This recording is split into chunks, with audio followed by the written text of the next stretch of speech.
কোনোদিন কাবাগরের সামনে গেলে বা কোন আত্মীয় স্বজন গেলে বলবেন, কাবাগর দেখার সাথে সাথে প্রথম যখন কালো অংশটা চোখে পড়বে, যখন আপনি মসজিদে হেরমের গেট দিয়ে ঢুকবেন, যখন ওই Fahad gate, King Fahad gate আছে, যখন ঢুকবেন অনেক দূর থেকে কালো কালো কাবাগরের একটু একটু দৃশ্য ভেসে উঠবে চোখের সামনে।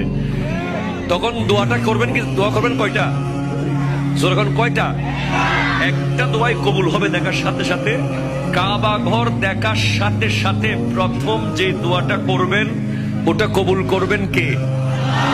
এখন শিখে নেন, অনেক মানুষ জানেন না হিকমত। আপনি একটা দোয়া করবেন, একটাই শেষ, একটা সুযোগ পাবেন আপনি, কিন্তু আপনি এমন এক দোয়া করবেন যেন যতদিন ওখানে থাকেন প্রত্যেক দোয়া কবুল হয়ে যায়। এই হিকমতি দোয়াটা শিখে নেন। আপনি বলবেন, আল্লাহ আমি 10, 12, 15 যতদিন এখানে